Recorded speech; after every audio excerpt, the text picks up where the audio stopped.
علی بھائی پہلا سوال ہے کہ فرقہ واریت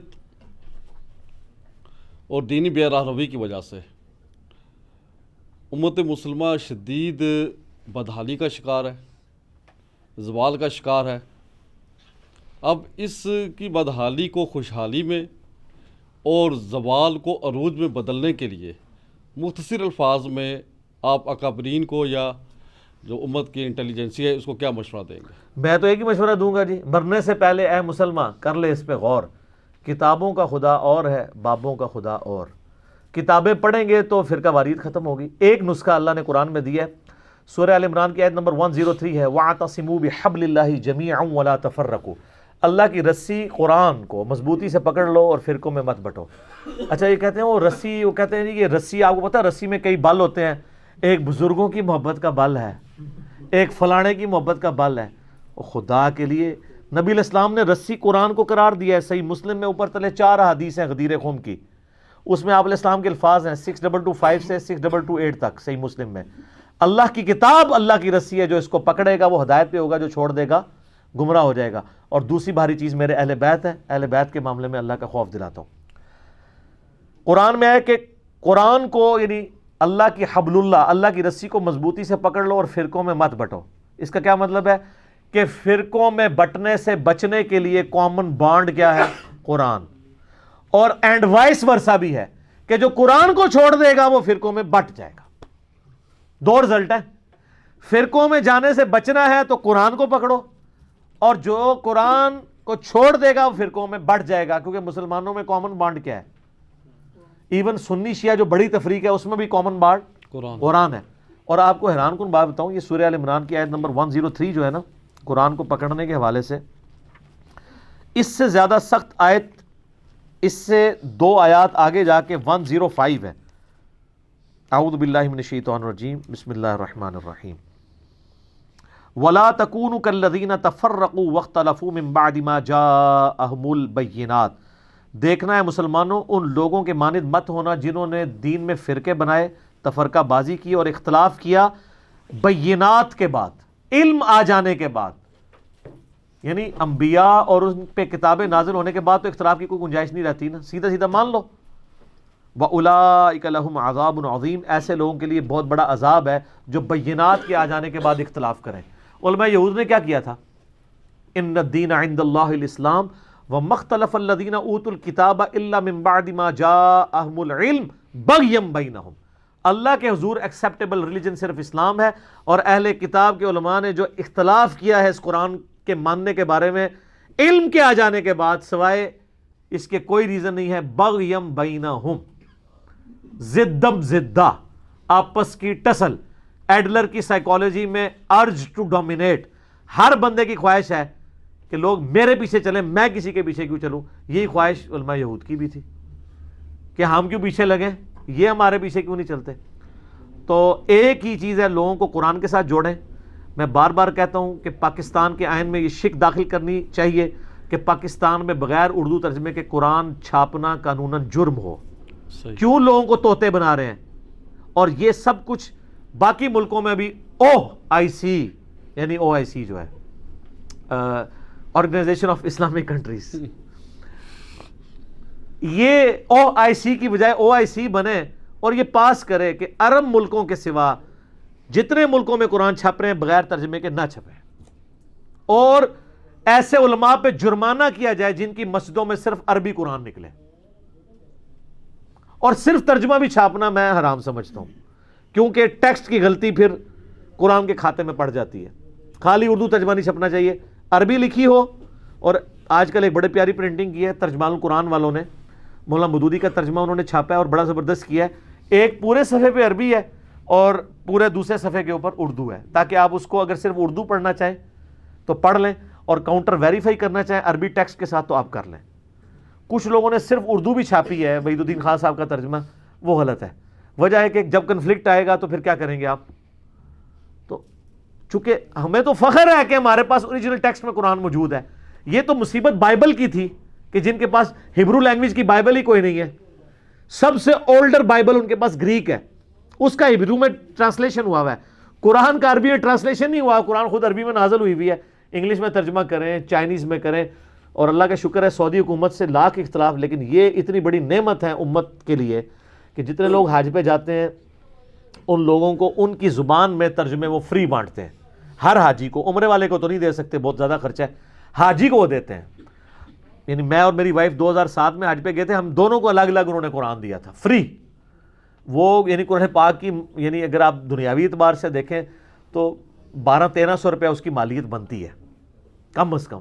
آرٹ پیپر کے اوپر وہ چھپا ہوا ہوتا ہے اور اچھی کوالٹی کا پیپر ہوتا ہے, فری وہ بانٹ رہے ہوتے ہیں.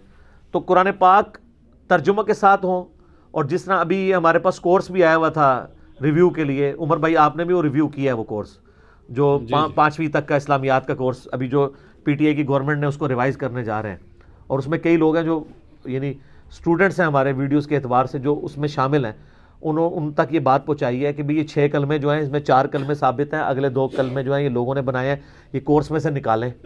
دعائے قنوت وہ والی سکھائیں جو قنوت نازلہ والی نہ سکھائیں جو آپ پڑھتے ہیں, قنوت وطر والی بھی سکھائیں جو اصل دعا ہے, اللہم اہدنی فیمن ہدیت.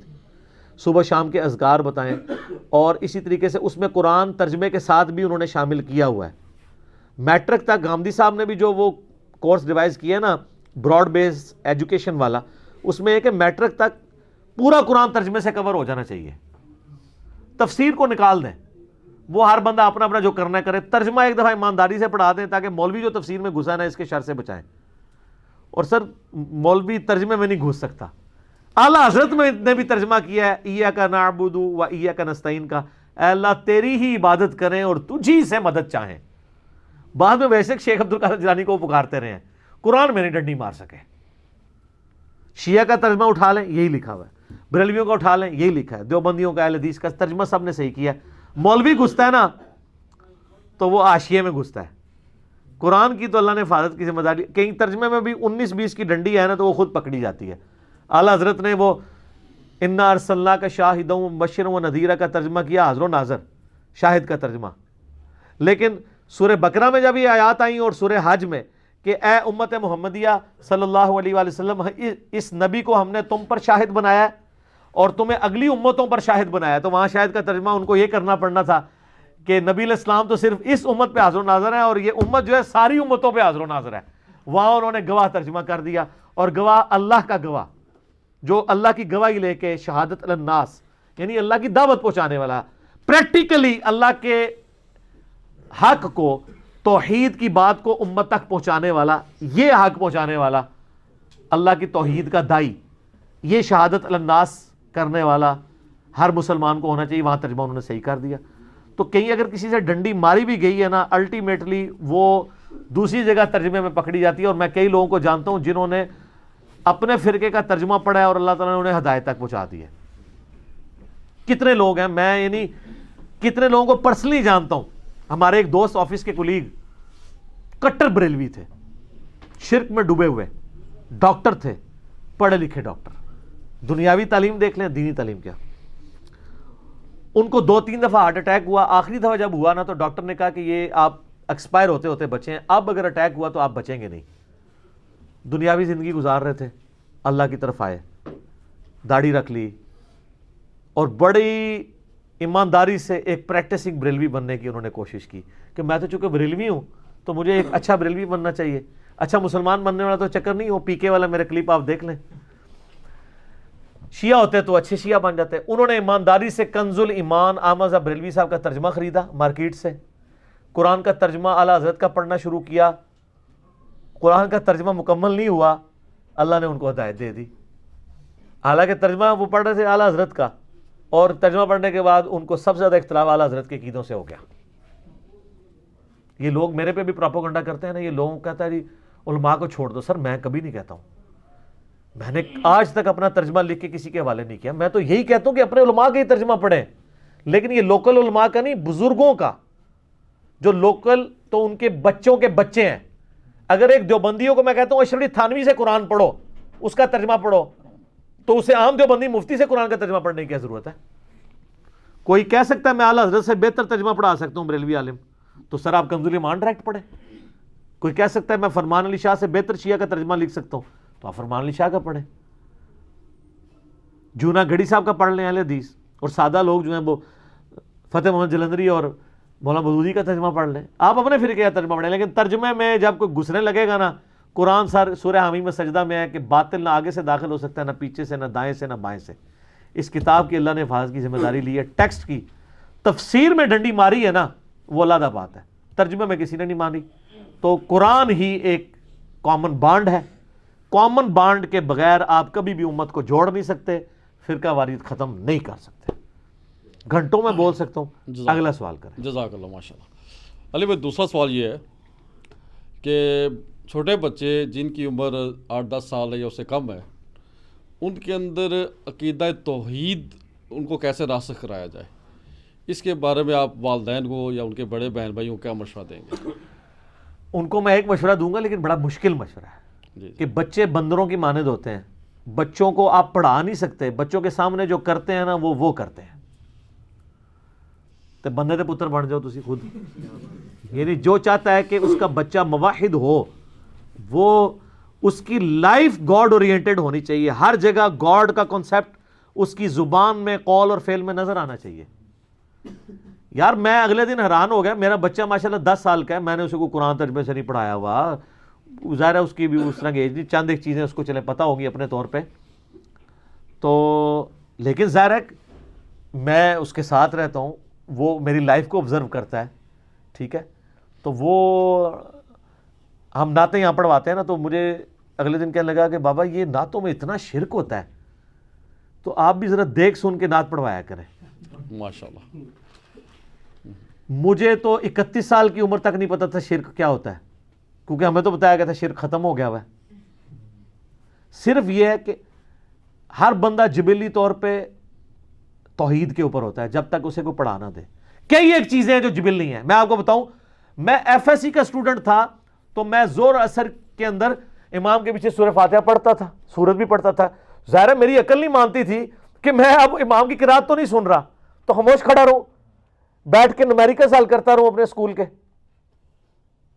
تو میں یعنی بالغ ہونے سے پہلے بھی نماز پڑھا کرتا تھا، اس کے بعد بھی، تو میں نماز میں سورہ فاتحہ یہ سب کچھ پڑھتا تھا، زور اور اثر کی بات کر رہا ہوں، اور مغرب اور عشاء کی آخری رکعتوں میں جس میں امام خاموش ہوتا ہے۔ میری بدقسمتی کے ہمارے مفتی صاحب ایک دن ملے، تو بات ہوتے انہوں نے کہا کہ نہیں امام کے پیچھے تو فاتحہ پڑھنے والے کے منہ میں انگارا۔ تو میں ان سے کہتا تھا کہ یہ کیسے، مطلب میں مانوں اس بات کو کہ اب خاموش کھڑے رہے، ہم کہتے ہیں خاموش کھڑے رہے، وہ تو میں بعد میں پتا چلا کہ یہ تو مسئلہ ہی بہت چھوٹا ہے۔ اس سے بڑا مسئلہ یہ ہے کہ اگر کوئی مقیم مسافر کے پیچھے نماز پڑھے اور امام مسافر 2 پڑھ کے سلام پھیر دے، تو مقیم جو باقی 2 پوری کرے گا ان 2 میں بھی خاموش کھڑا رہے گا، کیونکہ وہ تصور ہوگا کہ امام کے پیچھے ہے۔ یہ کراچی کے مفتی صاحب نے بھی اس کا دفاع کیا ہے بغیر دلیل کے، انہوں نے کہا ایسا ہی ہوا کرتا ہے، لیکن ان کو نہیں پتا اب نہیں ہوا کرتا۔ کیوں؟ اب لوگوں میں ایک نعرہ ہے کہ نہ میں وابی نہ میں بابی، میں ہوں مسلم علمی کتابی۔ تو آپ خود گاڈ اورینٹڈ بنیں، اپنی زندگی میں اللہ کو لے کے آئیں، اللہ کا تصور، اور لوگوں سے جب بات کریں، گھر والوں سے بات کریں تو خدا اس کے اندر جھلکے۔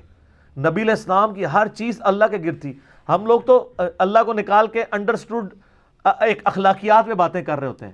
ہمیں اپنے بچوں کو ہر معاملے میں یہ کہنا چاہیے کہ اللہ ناراض ہوتا ہے، اللہ کا یہ حکم ہے، صحیح بات۔ اس طرح، اور ان کو بتائیں کہ بھئی میں تو اپنے بچوں کو کہتا ہوں کہ میرا تو دل کرتا ہے تو تمہاری حرکتیں تمہارے منہ پہ تھپڑ ماروں، لیکن نبی علیہ السلام نے چہرے پہ مارنے سے منع کیا ہے، لیکن میں کیا کروں، میرا غصہ ٹھنڈا نہیں ہوتا جب تک منہ نہ توڑوں تمہارا، لیکن میں بچتا ہوں کہ نبی علیہ السلام نے چہرے پہ مارنے سے منع کیا ہے۔ تو ہر چیز نبی علیہ السلام، اللہ تعالیٰ اس کے فرامین کے گرد اورینٹڈ ہو، تو پھر آپ دیکھیں گے کہ آپ کو سکھانے کی ضرورت نہیں پڑے گی، خود بخود بچے سیکھیں گے۔ اور ایون آپ کو، کیونکہ وہ جبلت کے اوپر ہے۔ اگلے دن مجھے میرا بچہ کہتا ہے جی وہ بابا جو میرے لیپ ٹاپ پہ تو عجیب و غریب قسم کی گندی تصویریں آ جاتی ہیں، تو فرحان انکل آئے تو مجھے یہ آپ نے نا نکلوا کے دینی ہے، میں نے بڑی کوشش کی ہے۔ تو میں نے تو اس کو کہا یہ گندی تصویریں ہوتی ہیں جو سائڈ پہ اشتہار کھل جاتے ہیں، اس کو تو ابھی اس کی عمر بھی اتنی نہیں ہے کہ اس کو سیکس کے حوالے سے ایجوکیشن بھی ہو، لیکن جبلت پہ انسان ہوتا ہے، تا وقت ہے کہ کوئی جبلت آپ کی بگاڑے نہ۔ جو بخاری مسلم میں حدیث ہے کہ ہر بچہ فطرت پہ پیدا ہوتا ہے، اس کے ماں باپ اسے یہودی، عیسائی اور مجوسی بنا دیتے ہیں۔ سر قیامت مضمر ہے اس حدیث کے اندر، ٹھیک ہے، تو فطرت پہ ہوتا ہے۔ تو اس کے لیے سر بہت آسان کام ہے لیکن دنیا کا مشکل ترین کام ہے کہ اگر آپ چاہتے ہیں توحید راسے کو تو آپ خود توحید پہ ہوں, گاڈ اورینٹڈ ہوں, اور پھر ذرا شعور کی عمر میں آئے نا, قرآن پڑھائیں. اور مولانا مودودی کی ایک کتاب ہے دینیات, سر کمال کتاب ہے, بلکہ عمر بھائی کو تو پتہ ہی ہے, آپ لوگوں نے تو اپنے کورسز میں پڑھی ہوگی, جیل مکتب سکول میں پڑھائی جاتی تھی یہ کتاب اس زمانے میں. انڈیا میں تو اسکولوں کے اندر دینیات پڑھائی جاتی ہے.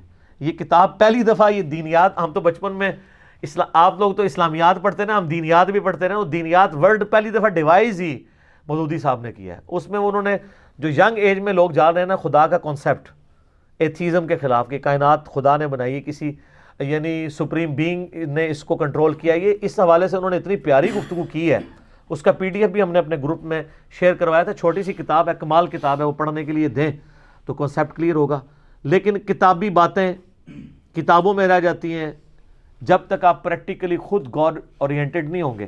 جو ماں باپ خود سگریٹ, مجھے ابھی کل بچہ میرا بتاتا ہے کہ جو بابا میرا ایک دوست ہے کلاس فیلو, تو وہ کتنے عرصے سے سگریٹ پی رہا ہے, تو گھر سے وہ پیسے مانگ کے لے کے جاتا تھا ماں باپ سے کہ جی آج مس نے اس کام کے لیے مانگے ہیں, اس کام کے لیے, وہ چھوٹا بچہ وہ سگریٹ پیتا ہے. تو وہ پھر دکاندار نے شکایت کی کہ آپ کا بچہ سگریٹ پیتا ہے, تو باپ نے اس کو پھر مارا. تو میں نے اس سے پہلا سوال کیا کہ وہ جو جس باپ نے مارا ہے وہ بھی سگریٹ پیتا ہے؟ تو کہتا ہے ہاں بابا, اس کے بابا بھی پیتے ہیں. تو میں نے کہا وہ سگریٹ کبھی نہیں چھڑوا سکتے. کیوں؟ Forbidden fruits are always sweet. جبکہ آپ خود بھی کھا رہے ہوں, جو آپ کام خود کر رہے ہیں, آپ کس طرح کسی کو منع کر سکتے ہیں کہ یہ کام کرنا جو ہے وہ برائی ہے؟ وہ کہتا ہے یہ کر رہے ہیں تو پھر مجھے کس طرح روک رہے ہیں؟ جو مائیں خود نماز نہیں پڑھتی, جو باپ خود جمعے کی نماز کے لیے بھی نہ جائیں, وہ اپنے بچوں کو کہے کہ بچہ نماز پڑھو.